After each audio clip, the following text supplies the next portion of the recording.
Buenos días. Buenos días, hermanos. Como siempre, es un gozo estar aquí para que podamos seguir aprendiendo de la palabra del Señor. Y hoy, precisamente, vamos a estar hablando de un tema que nos da para mucho y es precisamente lo que hemos visto, lo que hemos estado diciendo del Día del Padre. Y es curioso porque ¿notaron ustedes un descenso bastante dramático en la publicidad en las tiendas comerciales acerca del Día del Padre? Se disminuyó bastante y podemos ver cómo el ataque es directo, porque pues también en el mes del orgullo, cómo se va a promocionar algo como el Día del Padre. Entonces, hermanos, la paternidad está bajo ataque, la familia está bajo ataque. Y Satanás no piensa parar hasta que no destruya todo lo que Dios le permita. Y doy gracias por la vida de todos ustedes, hermanos, pero particularmente por los varones. Tengo pocos papás presentes. Me encantaría sentarlos aquí enfrente, pero se van a sentir como en el paredón. Entonces quédense en sus lugares. Y hoy voy a hablar algo, pero voy a utilizar parcialmente un mensaje que me gustó mucho cuando lo usé en el retiro de varones del circuito de iglesias bíblicas. No es una fotocopia, pero tiene mucho que ver porque hoy vamos a aprender acerca de la paternidad y jóvenes acerca de la hombría, como la ve el Señor. Y vamos a utilizar un libro que es por lo general usado para enseñar mujeres, el libro de Ruth.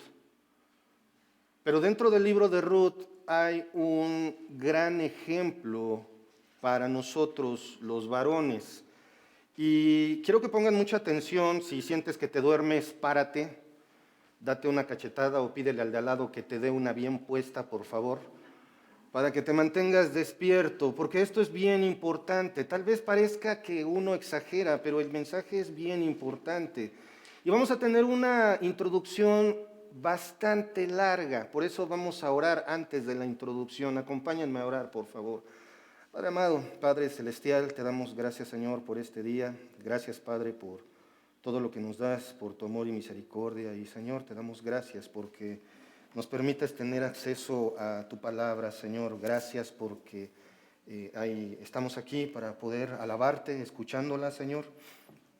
Y, Padre, quiero ponerme en tus manos, Señor, que seas tú el que hable y no yo. Padre, ten misericordia de mí, que soy menos que un siervo inútil por hacer lo que se debe, Señor. Ruego, Padre, que tu Santo Espíritu nos hable, nos muestre lo que hemos de aprender hoy, que no se diga ninguna filosofía personal, sino que sea expresada únicamente tu palabra, Señor. Y te ruego, Padre, ten misericordia de nosotros los varones, Señor. Gracias, Padre, por esto, en el nombre de nuestro Señor Jesucristo. Amén. Y cuando oro y digo, ten misericordia de nosotros, los varones, Señor, no solamente estoy hablando de los de la iglesia, sino de los varones en general en el mundo, porque de verdad la situación está cada vez más y más difícil, pero a los hombres se nos hace cada vez más y más cómoda, aunque esto implique tener una vida que está parada de cabeza. Y quiero, por favor, pedirles que me ayuden con sus respuestas en algunas cosas que voy a preguntar. Vamos a ver algo que es la percepción de un padre actualmente, y esto también obviamente lo que es un hombre. ¿Cómo definen las personas a un papá? Por aquí y por allá. Un guía, ok. Proveedor. Protector. Amoroso. Y la pregunta sería aquí, gracias por sus respuestas. ¿Sí? Ese es el problema. No. Esa es la franca respuesta. Y chavos, jóvenes, voy a estar hablando a los padres, pero quiero que ustedes lo tomen en consideración todo esto que les estoy diciendo, porque son hombres. Y como dicen coloquialmente, somos hombres, no payasos. Entonces pongan mucha atención, y quienes son padres, este mensaje está dirigido específicamente a ustedes. Yo no soy padre, pero vamos a ver los principios bíblicos de la paternidad. Y damas, este mensaje también es para ustedes. Porque aún en la iglesia las mujeres se encargan de despedazar la figura paterna en sus hogares. Nada más por ser un mal padre, se encargan de destruirlo. Y pasan de ser el papá al papá de mis hijos. Muchas veces ni siquiera están divorciadas y ya no es el papá. O hijos destruyen también la figura de sus padres. Tal vez su padre, no de una, ok, de acuerdo, pero Dios dijo, honra a tu padre y a tu madre para que seas de larga vida sobre la tierra. ¿Y qué hacen? El baboso de mi papá, o el tipo ese, o hasta le cambian el nombre. Ya no es papá, ya le hablan por su nombre. No. Cuidado, porque pecamos y pecamos y pecamos y pecamos, y lo único que hacemos es sepultar aún más la figura paterna. Fíjense en esto. De entrada, ¿qué es un papá? Pues es un hombre. Y como es hombre, allá afuera, pues es el opresor, el macho, el tarugo de la familia, el desobligado, el vicioso, el incapaz, el insensible. ¿Sí o no? La realidad es que por lo general nuestra sociedad, el miembro más ridiculizado de la familia en lo que es la industria del entretenimiento, ¿quién es? ¿Cuándo han visto que en un programa, en una película, en una serie, que la que haga el ridículo sea la mamá? Es muy difícil que eso pase. Generalmente, ¿quién es? El papá. Y ojo, hermanos, aquí hay algo bien importante que hay que tomar en cuenta. ¿A quién le decimos Padre? A Dios. ¿Acaso no oramos Padre Celestial? Entonces, ¿qué pasó? Debemos de respetar la figura paterna a todos los niveles. También, tristemente, en nuestra sociedad, la figura familiar más ausente es el padre. Si no por deserción, por tiempo. Porque hay papás que tienen hijos horizontales, ¿sí o no? Porque se van cuando están acostados y regresan cuando están acostados. Y no pregúntenle, yo recuerdo, no soy padre, pero yo recuerdo 3 horas y media de ida, 3 horas y media de regreso, sales a las 6 de la tarde del trabajo, pues 9:30 de la noche cuando muy temprano, y hay quienes se hacen todavía más tiempo hoy día. Entonces, hermanos, hermanos, es bien difícil, es bien duro ser padre. Es muy difícil, es duro. Y los hombres, pues nos encargamos de hacernos como el tío Lolo, como el que se hace tonto solo. En la industria del entretenimiento, el padre es el idiota, el desobligado de la familia. La sociedad enseña que no es indispensable. El feminismo extremo actualmente, ¿qué está señalando? No necesitamos hombres para podernos reproducir. La genética lo va a resolver. Pues sí, solamente que quieran un mundo lleno de puras mujeres. Y eso es lo que quieren. Qué bueno que muchos aquí dijeron el protector, el proveedor. Pero la realidad es que muchas veces el padre es el egoísta de la familia que quiere hacer lo que le place sin importar el costo. Y ojo, estoy hablando cuando los hijos son chicos, cuando son niños, cuando son adolescentes y cuando son adultos. Porque hay muchas obligaciones que tiene que cubrir un padre, aún de adulto. ¿Y saben qué es lo principal que descuida un padre en su casa? A su esposa. Y es ese, porque no, yo doy todo por mis hijos, yo voy a trabajar para darle a mis hijos, yo voy a atender a mis hijos. ¿Dónde dice en la Biblia que tienes que hacer todo eso por tus hijos? La respuesta es, no dice. ¿Pero de qué sí habla? De cuidar a nuestra esposa, de amarla, como Cristo amó a la iglesia. La Biblia solamente dice, padres, no exasperen a sus hijos, o sea, no les hagan tanto bullying. No los maltraten. Se acabó. Hijos, sujétense a sus padres. Esposas, sujétense a sus maridos. ¡Ay, esa cómo duele, ¿verdad? Pero para los padres es amar a sus esposas como Cristo amó a la iglesia. Sí, yo daría la vida por mi esposa. Eso lo hace cualquiera, morir en un combate por la esposa. Pero ¿qué tal restarte? ¿Qué tal hacerte menos? ¿Qué tal anteponer los intereses de ella sobre los tuyos? Porque eso es bíblico, porque eso es lo que hizo Cristo. Y todavía hay padres o esposos que se ponen a negociar. No, es que no la aguanto, no, es que no me gusta, no, es que no sabes cómo se pone. ¿Y qué dice la Escritura? Bueno, pues sí, nada más voy la veo un rato al día, es suficiente. No, tienes que amar a tu esposa como Cristo amó a la iglesia. Quiero darles unos datos bastante interesantes y, ¿saben?, aterradores. Varones, pongan atención, y el que cabeceen, ya saben, denle un buen mazapanazo.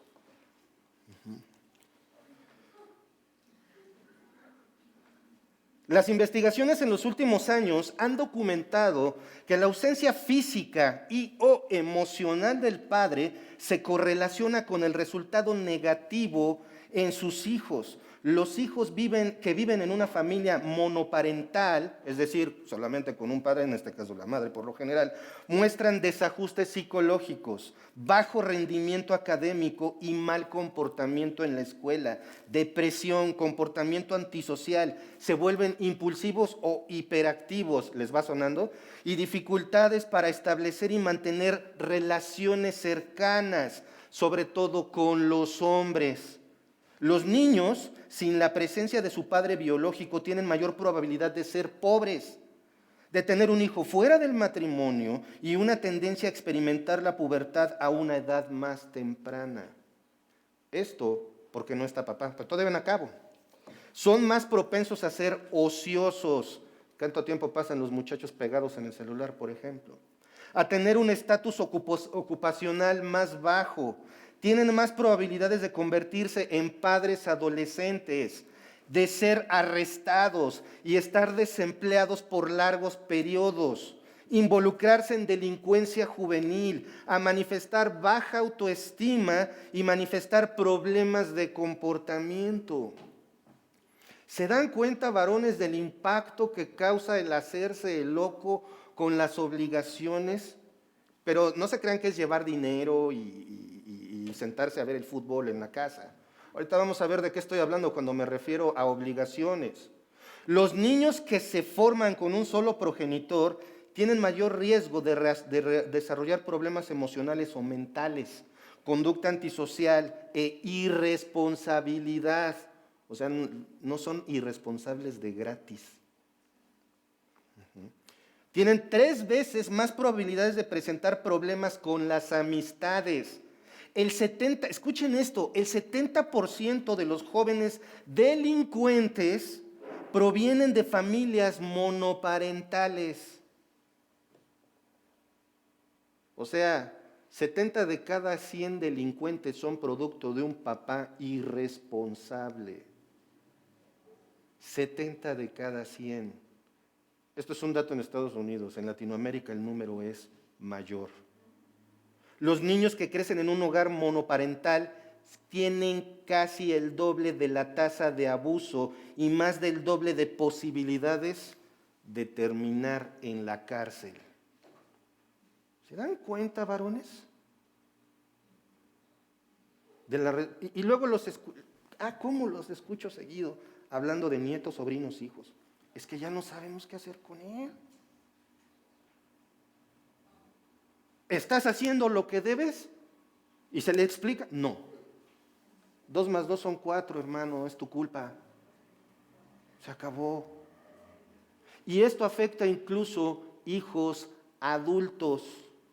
Si tienes hijos adultos, dama, la forma en la que te refieres a los hombres, particularmente al padre, va a perjudicar mentalmente a los hijos, hombres y mujeres. ¿Sabían que el 90% de las jovencitas que pierden su virginidad antes de la mayoría de edad, incluso entre los 13 o 12 años, es porque papá no está? Los asuntos de las hijas y de los hijos son importantes, pero Papá debe de estar involucrado. Yo he escuchado cuántos lugares y cuántas veces. No, esos asuntos ya son asuntos que papá no debe de tratar. No, papá tiene que estar involucrado en todo el desarrollo de su hija. Porque si no, ¿qué creen? Al primer alacrán que pase, se van. Una vez dicho esto, vamos a entrar ahora sí en materia, pero ya acabé la introducción. El círculo cristiano, hermanos, tristemente no es tan diferente. Simplemente volteen. ¿Cuántas mujeres son y cuántos hombres somos?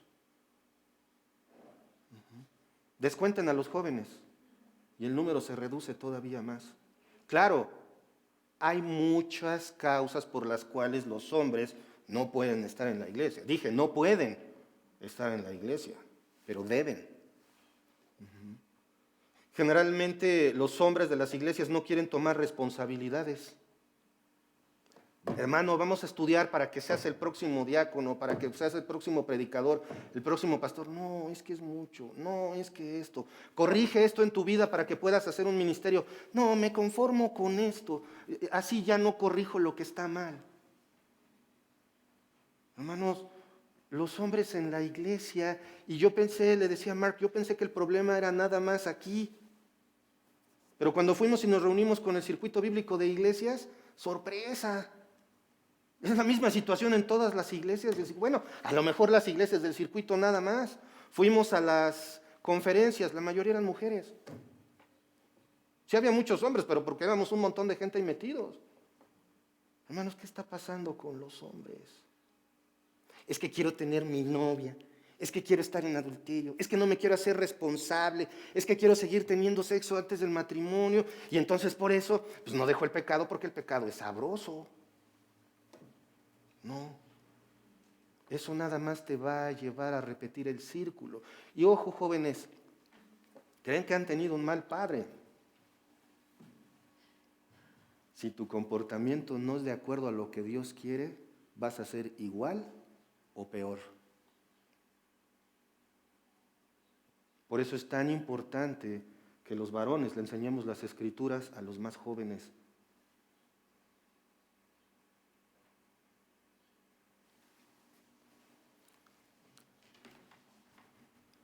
Vamos a tomar el principal ejemplo que existe en la Biblia sobre hombría. Y voy a hablar de hombría como la capacidad de imitar a Dios. Y el principal ejemplo, ¿quién es? Jesucristo. ¿De acuerdo? Quiero que por favor me acompañen en sus Biblias al libro de Filipenses, capítulo 2, versículo 8.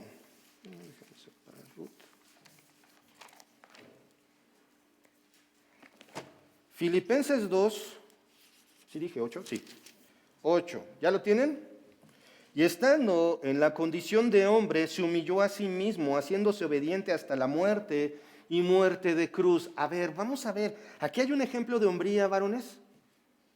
¿Qué dicen? ¿Sí o no? Dicen, ¿quién sabe?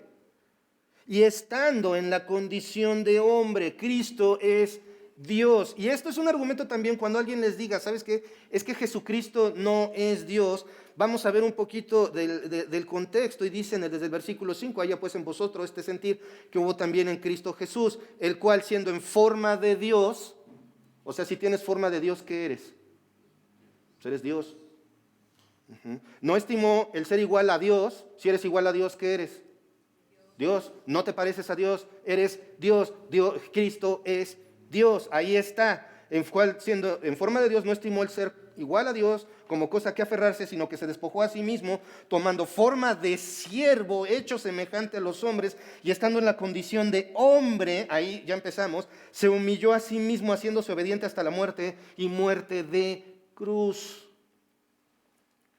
Papás, se trata de humillarte. No se trata de que busques tu comodidad. No se trata de que vivas con tus gustos. No se trata de que vivas a gusto, tranquilo. Quiero llegar a mi casa y quiero paz. No, porque las responsabilidades del hombre no se acaban. Es más, si hay un ruido, generalmente en la noche, ¿quién era el que se levantaba con el bat? El hombre. Y ahora es, ve a ver, mi amor, ¿qué fue?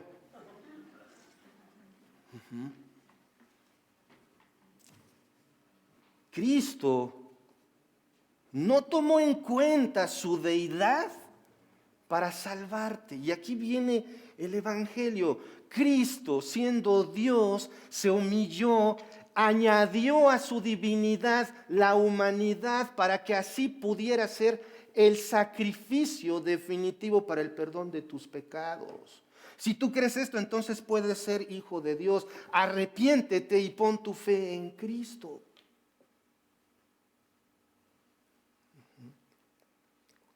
Vamos a continuar porque, bueno, pues, Gerardo, el ejemplo de Cristo, no exageres. O sea, ¿quién va a llegar a esa posición? Suena ridículo, ¿no? Decir, imiten a Cristo, ¿sí o no? Algunos piensan que sí. Suena mucho, es mucho imitar a Cristo. A mí mismo en Filipenses, por favor, acompáñenme al capítulo 3, versículo 17, ahí cuando Pablo está terminando la carta y deja una última recomendación después de la doxología y dice, hermanos, sed imitadores de mí y mirad a los que se conducen según el ejemplo que tenéis en nosotros. Ya está más fácil, imitar a Pablo, ¿no? Y busquen varones con un excelente ejemplo, que sean maduros espiritualmente. Chavos, jóvenes, ¿les hace falta un papá? No estén lamentándose, ay, es que soy así de malo, así de burro, así de contestón, así de grosero, porque no tengo a mi papá. No, ahí tienes un ejemplo. Pero ¿de qué está hablando Pablo? Acompáñenme a 1 Corintios, capítulo 11, versículo 1. 1 Corintios 11:1. Pablo está diciendo, imítenme a mí. Observen si hay hombres con un buen testimonio y si hay hombres de Dios que sean dignos de seguir, sigue ese ejemplo. ¿De qué estaba hablando Pablo? No dice la Biblia, sed imitadores de mí. Luego, ¿qué dice? Así como yo de Cristo. Entonces, ¿se puede imitar a Cristo? Sí. Y una imitación siempre va a tener fallas. Una imitación nunca va a ser exacta, pero una imitación que busca ser lo más parecido. Y si eres hombre, entonces tienes que ser lo más parecido a Cristo posible. Sí se puede, dirían por ahí. Sí se puede. Porque si no, hermanos, muchachos, padres, lo único que van a fabricar va a ser una imitación suya peor que ustedes. Así de simple. El que te sigue en la generación va a ser peor que tú. ¿Te crees un buen padre? Vamos a ver el termómetro. Vamos a ver la imitación. En los tiempos de los jueces ocurre una historia impactante y está registrada en el libro de Ruth. Yo recuerdo que cuando fuimos al retiro de varones, cuando les dije, vamos a estudiar varones el libro de Ruth todos. ¿El libro de Ruth? ¿Cómo? Si ese es para mujeres. No, toda la Biblia está inspirada por Dios y es útil para instruirnos. No lo vamos a ver versículo a versículo porque evidentemente me quedaría aquí todo el día. Pero vamos a ir haciendo un pequeño resumen. En el primer capítulo vemos que Elimelech y Ruth fueron a vivir a Moab. Pregunta, hermanos, ¿saben quiénes son los moabitas? ¿Saben de dónde salieron? Ahorita vamos a ver. Elimelech y Ruth, fueron a vivir a Moab con sus 2 hijos, quienes se casaron con mujeres moabitas. Primer detalle. Dios dijo a toda su gente, no se mezclen con las mujeres de Moab. ¿Y qué hicieron los hijos de Elimelech y Ruth? Se fueron ahí. Estas damas moabitas, Ruth y Orfa, se casaron con los hijos de Elimelech después de la muerte de este. Mahlón y Kelión, hijos de Ruth, también mueren y queda Ruth con sus nueras. Y estoy seguro que aquí muchas damas están familiarizadas, todos deben de estar familiarizados con esta historia. La posición de Ruth delante del pueblo judío era grave. ¿Por qué? Porque ya no tenía marido, ya no tenía hijo primogénito y ya no tenía ningún hijo varón. En otras palabras, quedaba completamente desprotegida. Y aquí es donde entra una ley que se llama la ley del levirato, donde la familia del padre muerto, un familiar soltero, se casaba con la viuda para darle protección y para continuar el linaje de su hermano en caso de que no hubieran tenido hijos. Ella estaba en esa situación porque si esto no pasaba terminaban en la calle, literalmente, terminaban en la calle. Ruth se queda con sus nueras. Orfa, esta Ruth les dice, regrésense, yo ya no tengo más hijos y aunque tuviera, ¿cómo se van a esperar a que crezcan? Y ella las regresa. Orfa se va a su tierra y sus dioses, regresa a ser una paganita. Y Ruth se apega a Noemí y deja de ser una pagana y ahora su devoción es a Jehová. Ruth se convierte en un enorme ejemplo para las damas cristianas. Pero no nos vamos a enfocar eso. El ejemplo que quiero darles es un ejemplo también muy importante para los varones. Booz, ¿lo han escuchado? Un familiar de Noemí, aunque no el más cercano, es muy probable que fuera hermano o primo de Elimelec, o por lo menos que fueran del mismo clan. Esto ustedes lo pueden ver ahí entre el capítulo, en el capítulo 1. Y lo que nosotros tenemos que ver es que en la forma en la que actúa Booz, vemos varios excelentes ejemplos que Dios muestra a través de este varón para nosotros, hombres. Y por ahí, damita, no se anden buscando cualquier patán que ande por ahí. Que el varón que quieran, si eres joven, si eres soltera, que el varón que se apunte, cumpla por lo menos con esto. Porque si no te vas a estrellar con pared. Primero que nada vamos a ver cómo actúa Booz. Ruth 2.1. Acompáñenme en sus Biblias, por favor, a Ruth 2.1. Pongan atención aquí de este lado, por favor. Dice Ruth 2.1, tenía Noemí un pariente de su marido, hombre rico de la familia de Elimelec, el cual se llamaba Booz. La palabra o la frase que vemos nosotros como hombre rico, hermanos, es, por favor, hermanos, por ahí hay alguien que escucho que está hablando, vamos a guardar silencio ahorita, por favor. Cuando vemos nosotros hombre rico, en realidad no se está refiriendo únicamente a un hombre que tiene mucho dinero. La palabra hebrea es gibor, que sí, quiere decir hombre rico, pero su traducción mejor sería hombre de valor. Un hombre que es valiente, que es poderoso, incluso guerrero. ¿Pero para qué? ¿O por qué? Porque tenía la capacidad de producir y proteger su propiedad y familia. Esto es un hombre con la túnica bien puesta. Se le conocía como un hombre rico, pero porque era un hombre que no solamente tenía propiedad, sino que también sabía protegerla, sabía producir. Y ahorita vamos a ver esto. Entonces, varones, tenemos que ser hombres productivos delante de Dios, hombres valientes que se apeguen a lo que dice la palabra de Dios. Bueno, Gerardo, ¿y dónde dice eso? Ahorita vamos a ver. Y saben algo curioso también con Booz.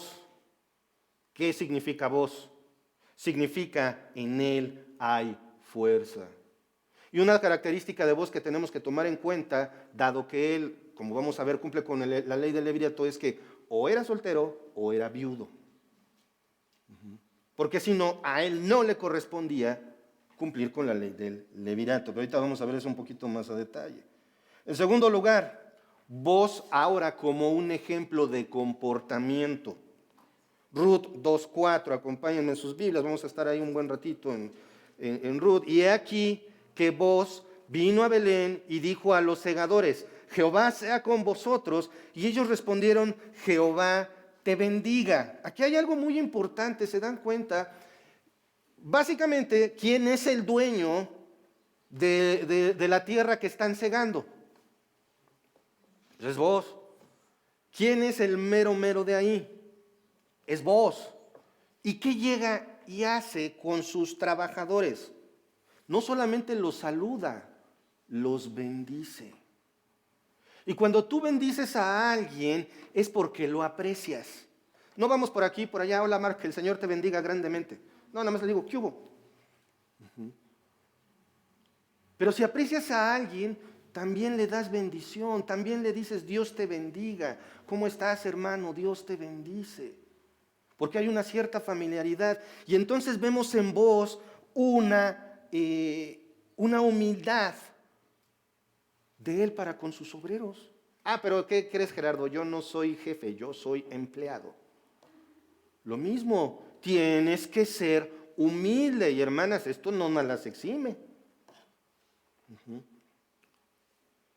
Vamos a continuar.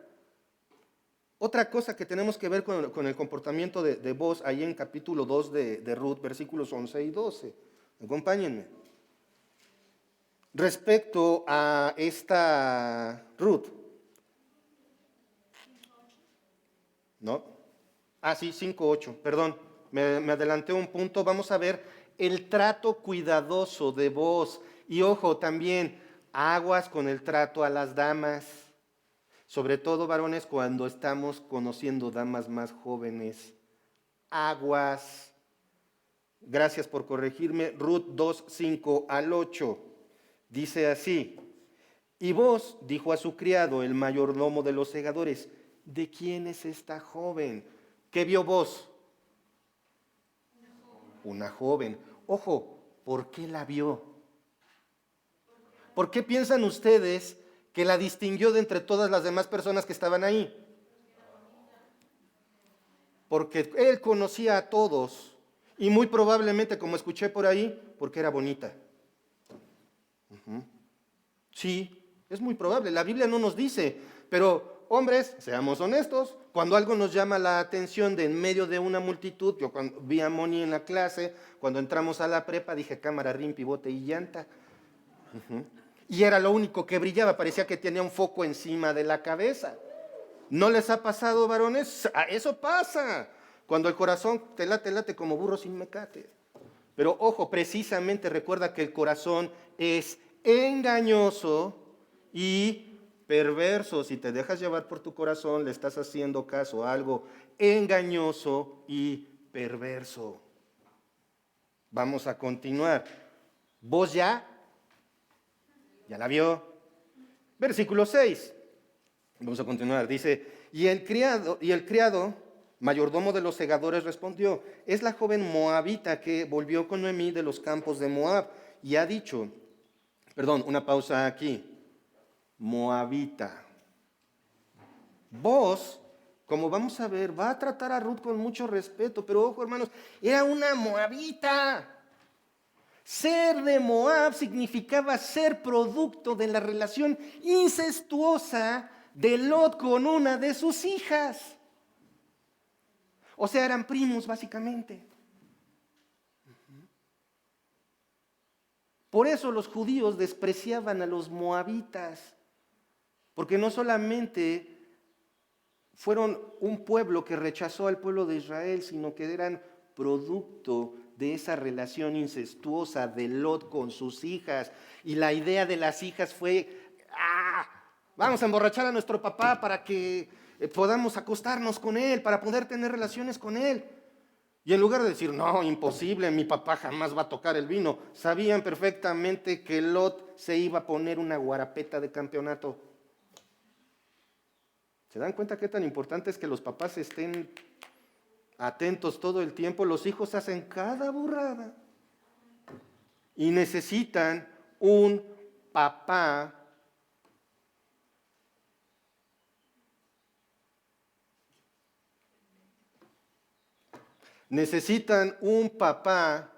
que esté atento para proteger a sus hijos incluso de sí mismos. Pero vamos a continuar, si no me pico aquí con Lot y todo eso.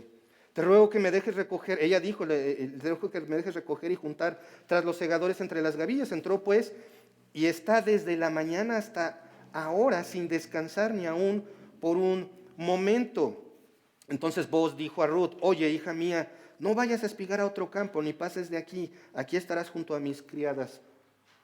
¿Cómo le dijo Booz a Ruth? Una frase de mucho amor.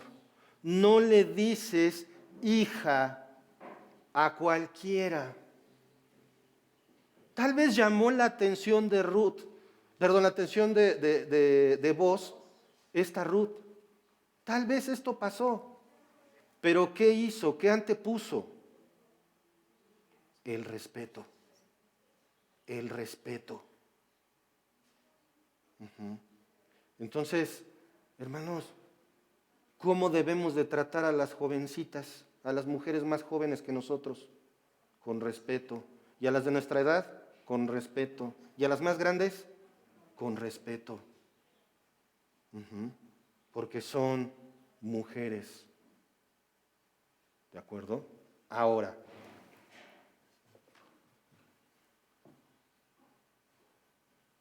quiero que me acompañen un momentito y veamos algo respecto a esto de ser parientes y todo eso. Vamos ahora a Ruth 2, 11 y 12. Booz, en su comportamiento, trata a Ruth como debe de ser, como todo un caballero, dijeran por ahí, pero un hombre de Dios. Y dice, respondiendo Booz le dijo, he sabido todo lo que has hecho con tu suegra después de la muerte de tu marido, y que dejando a tu padre y a tu madre a la tierra donde naciste, has venido a un pueblo que no conociste antes. Jehová recompense tu obra y tu remuneración sea cumplida de parte de Jehová, Dios de Israel, bajo cuyas alas has venido a refugiarte. A Booz no le interesó la clase de mujer que era Ruth, ni de dónde venía. Y eso que era judío, y para que ellos se les olvidaran esas cosas, estaba bien difícil. Booz tomó en cuenta los méritos de la dama. Hermanos, las mujeres no son un pedazo de carne a nuestra disposición.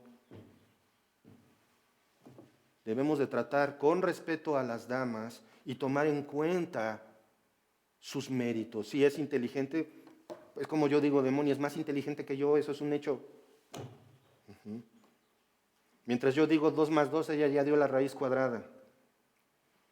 Entonces el punto es, hermanos, ese respeto. Veamos ese ejemplo precisamente de Booz.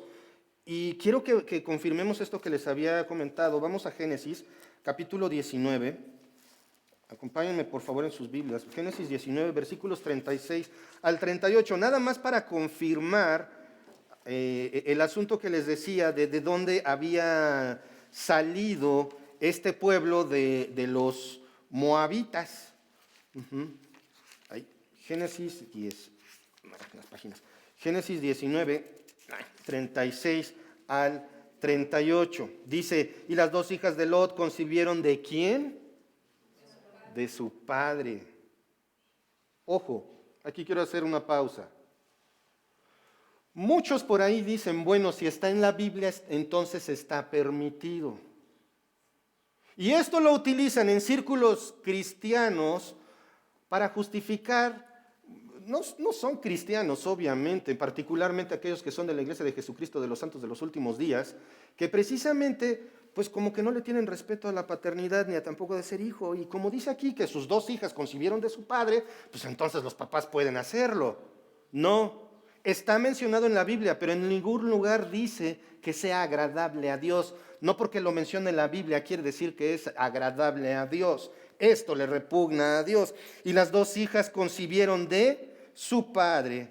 Y dio a luz la mayor un hijo y llamó su nombre Moab, el cual es padre de los moabitas hasta hoy. La menor también dio a luz un hijo y llamó su nombre Ben-Amí, el cual es padre de los amonitas hasta hoy. Ambos pueblos enemigos de Israel. Nuevamente, padres, atentos. Bueno, es que yo le doy consejo a mi hija cada vez que la veo. ¿Y cuándo la ves? Una vez a la semana. Es que yo le doy consejo a mi hija. ¿Viviste con ella? ¿La cuidaste personalmente? No esperes mejores resultados. Y también con esto, con los vicios. ¿Por qué, varones, tenemos que ser distinguidos tradicionalmente por vicios? Cerveza, mujeres, juego, tabaco. ¿Quiénes son el principal mercado? No digo que los hombres seamos los únicos consumidores. ¿Quiénes son el principal mercado? Los hombres.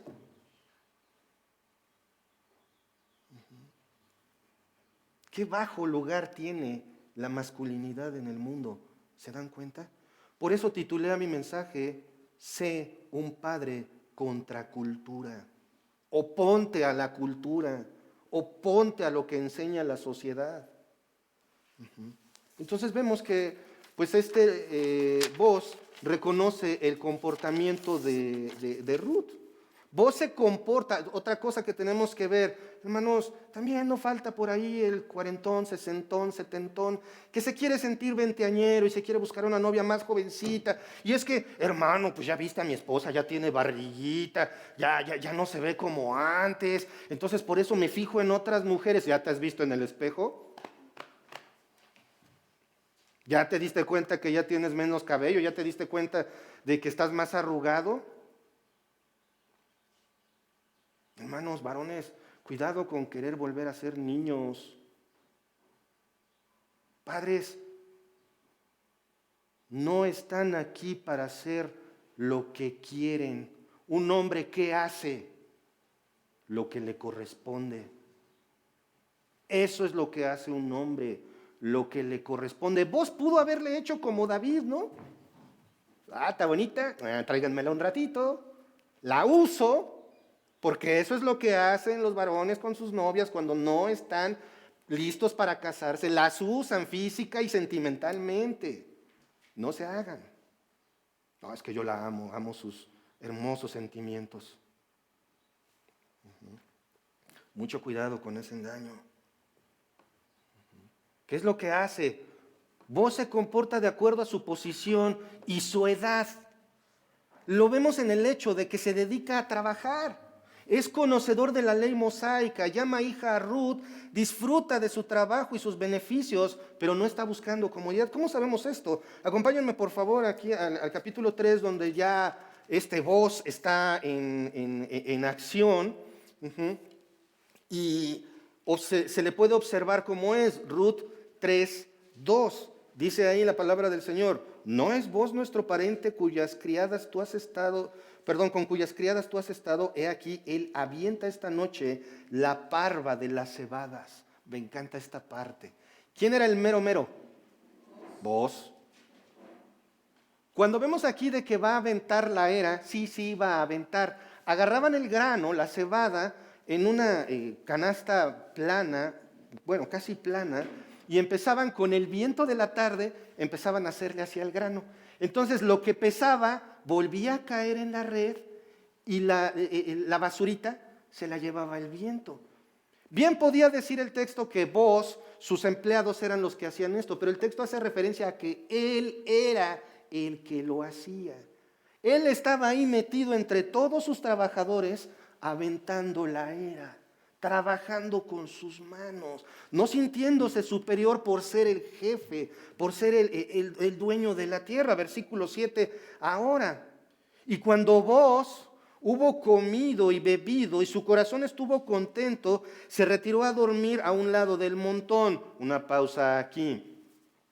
Si eres el jefe, actualmente cómo viajan los jefes hoy, los políticos, los importantes, mínimo en una suburban, ¿no? Hotelito 5 estrellas de mínimo y la suite presidencial. Si no, no. ¿Dónde se duerme Boaz? Junto al montón. O sea, ¿a la intemperie? Sí. Y para hacer guardia. Porque ya sabían los enemigos que en ese tiempo, ¿cómo le hacían a Gedeón? Al pueblo con el tiempo de Gedeón.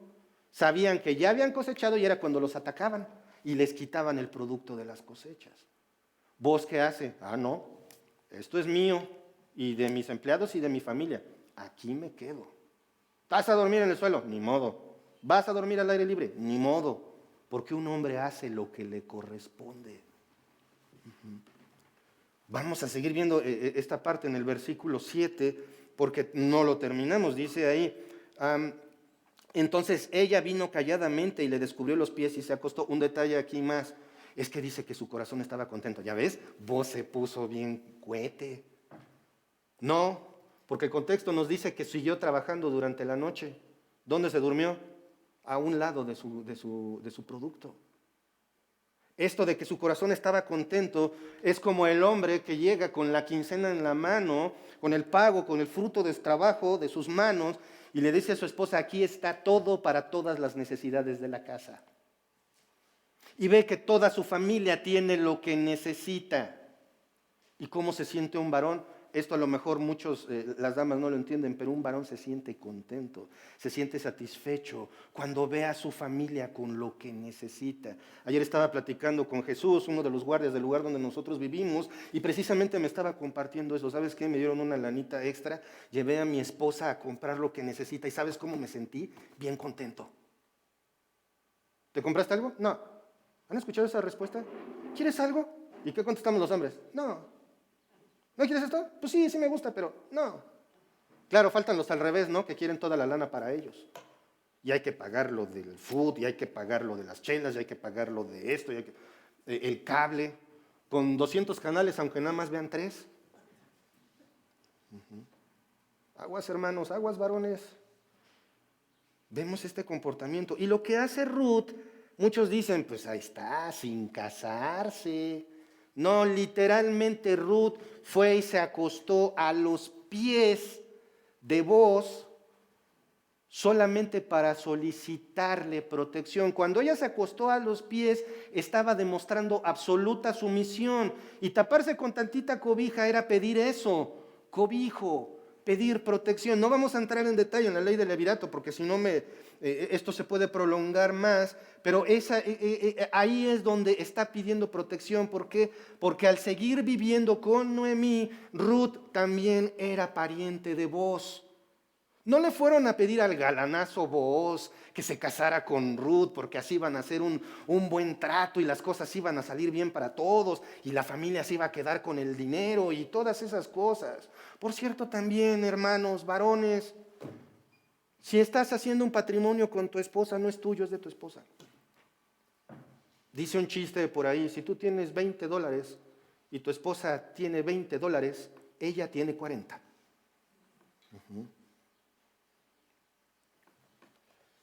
Si tienes algo, también ponlo en orden, porque si no después son los hijos los que se están peleando.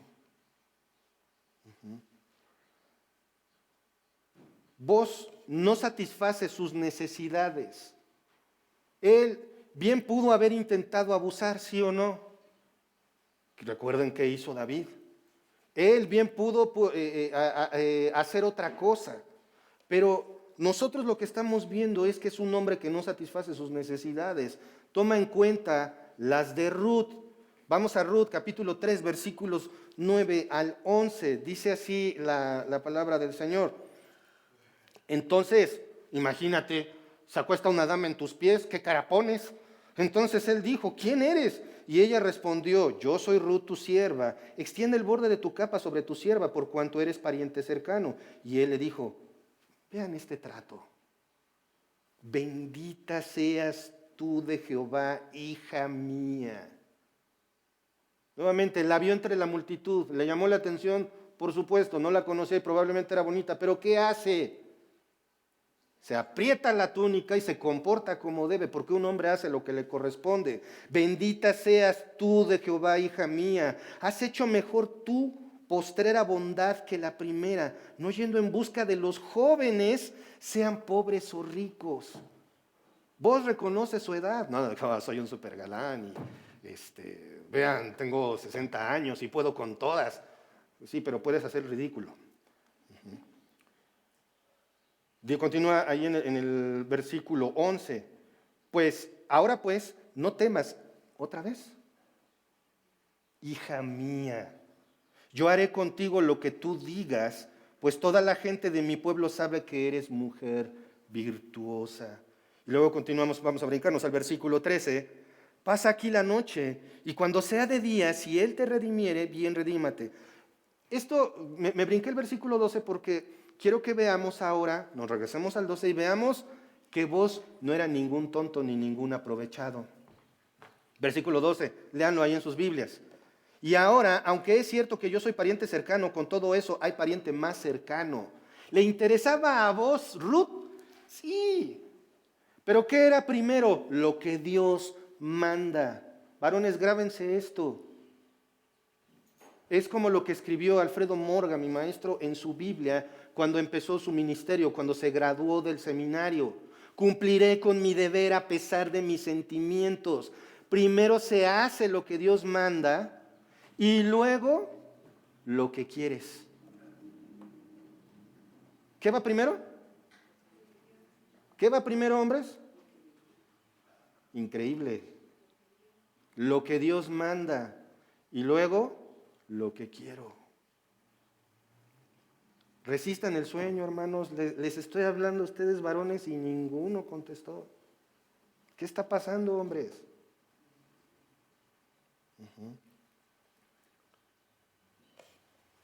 Entonces vemos en el versículo 13 cómo Booz le dice, si Él te redime, pues que Él te redima.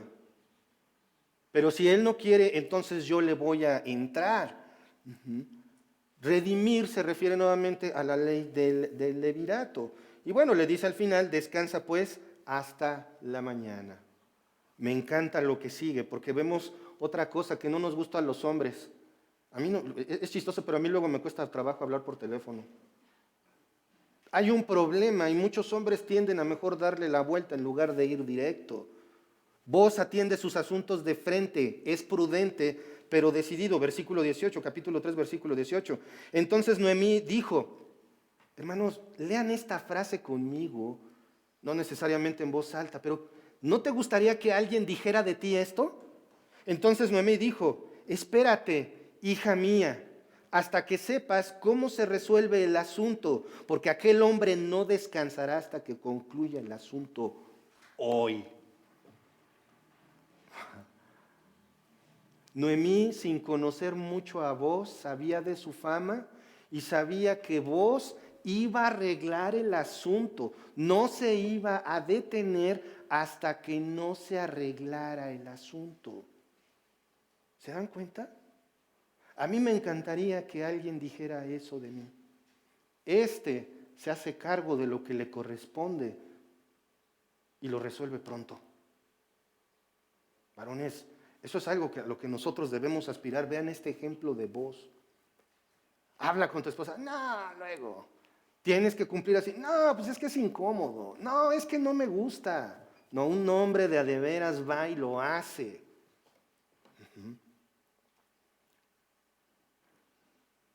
Vean, no lo vamos, vayan siguiéndome en sus Biblias, pero quiero que veamos la negociación. El pariente más cercano toma una decisión sin pensarlo. Ahí en el capítulo 4 dice, lo vamos a ver rápidamente, Booz subió a la puerta y se sentó allí. ¿Saben una cosa? Booz no era un cualquiera tampoco entre los ciudadanos.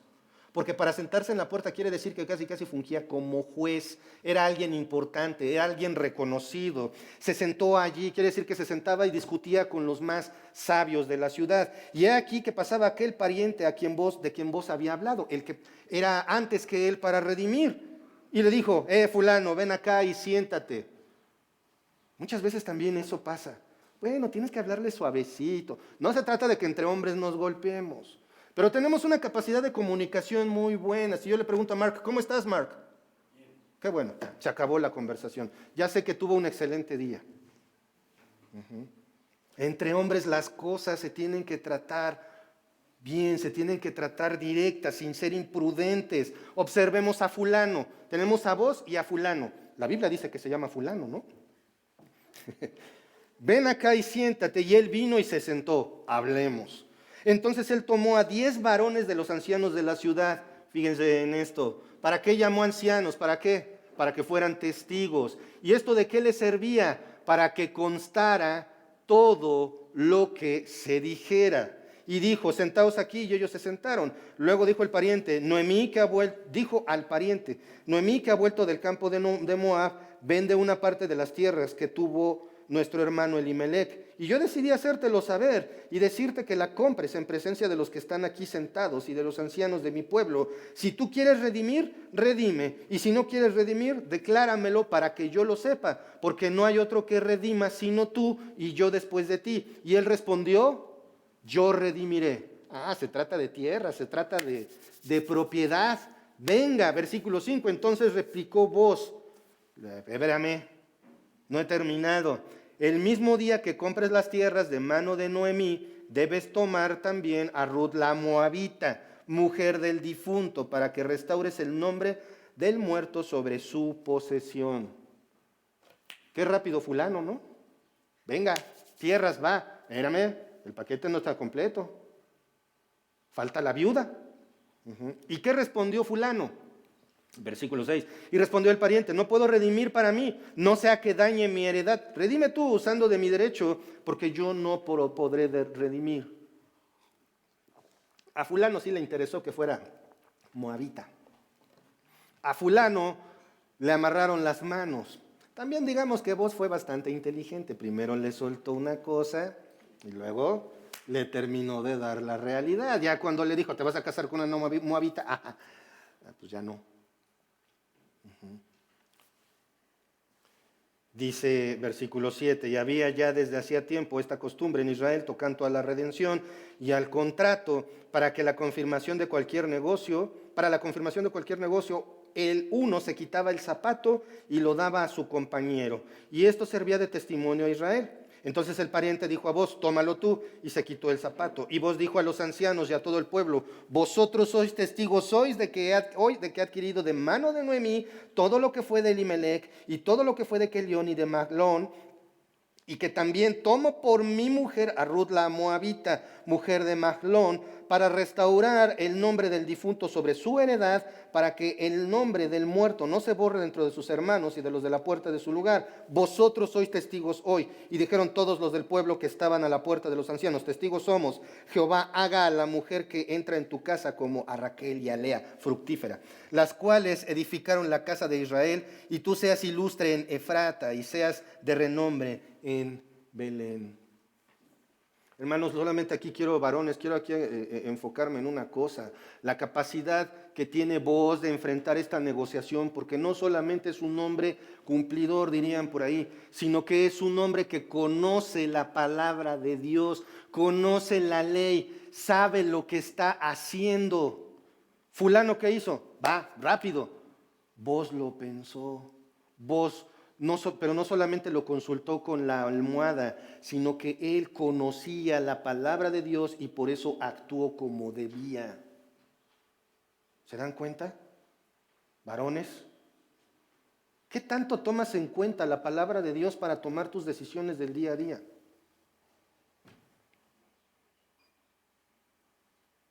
Esa es la parte interesante. Ahora, vemos perfectamente que Booz atiende sus asuntos de frente, Booz es conocedor de la palabra de Dios, Booz es respetuoso, de Ruth, Booz se comporta como un hombre de su edad, y Booz cumple con lo que Dios manda primero. Vamos a regresarnos un poquito ahí a 4:13. Vamos a adelantarnos un poquito, 4:13. Booz, pues, tomó a Ruth y ella fue su mujer. Y se llegó a ella, un eufemismo de tener relaciones. Y Jehová le dio que concibiese y diese a luz un hijo. Ese es el orden correcto. No andar persiguiendo damas a ver cuál cae más rápido. Si tienes una esposa, aunque no estés viviendo con ella, si te relacionas con otra mujer, eres un adúltero. Bueno, no tengo ninguna novia, pero pues nada más tengo ojo alegre. Es lo mismo delante de Dios. Hermanas, mucho cuidado también en la forma en la que traten ustedes o se refieren a sus maridos o los hombres con los que compartieron su vida, porque de cómo hablen de él va a depender cómo se comporten hijos e hijas, aún de adultos. Y saben una cosa, hay algo maravilloso aquí, porque el hijo de Booz y Noemí fue Obed, quien es el padre de Isaí, padre de David. Y esto nos lleva directamente a la genealogía de Jesucristo. Booz también, quien redimió, fíjense en esto, Ruth estaba abandonada, ¿sí o no?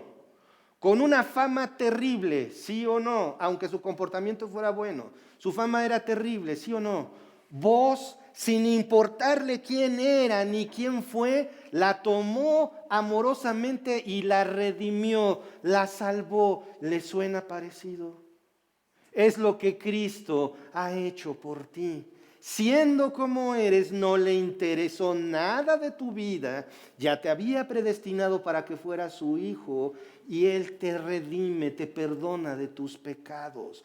Cree esto, es lo único que hay que hacer. Cristo pagó el precio de tu pecado y el mío, resucitó al tercer día y 40 días después fue llevado al cielo.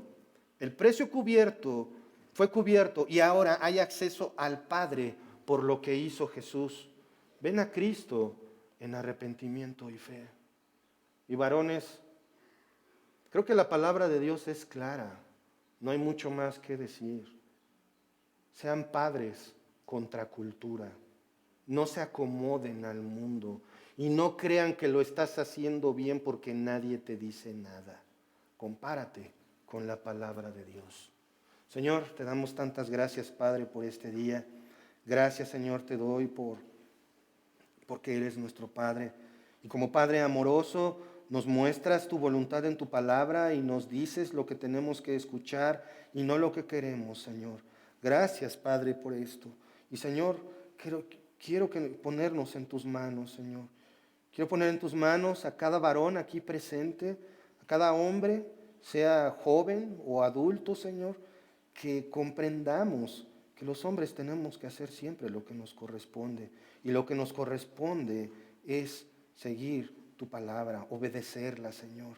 Vos es un gran ejemplo, Padre, de esto, en el cual nosotros vemos reflejado el conocimiento de tu palabra y que esto nos da equilibrio para nuestra vida, para no abandonar nuestros hogares, para no hacer lo que queremos, para cumplir con nuestras obligaciones. Padre, vivimos en un mundo en el que la satisfacción instantánea es la constante. Y los hombres, los varones, nos convertimos en cobardes, abandonando casas, abandonando esposas, aun cuando somos jóvenes, mayores, con hijos grandes, con hijos chicos, Señor. Te ruego por los varones, Señor, porque es increíble las estadísticas y el tiempo que un hombre pasa con sus hijos, los tiene en abandono, esté en casa o no, Señor. Ten misericordia, te lo ruego, Padre. Y te ruego, Padre, que los varones de esta iglesia que tú pongas en sus mentes y sus corazones el deseo de hacer y cumplir tu voluntad, Señor, para ser hombres de acuerdo a tu corazón, Señor. Gracias, Padre, por esto, en el nombre de nuestro Señor Jesucristo. Amén. Que Dios los bendiga, hermano.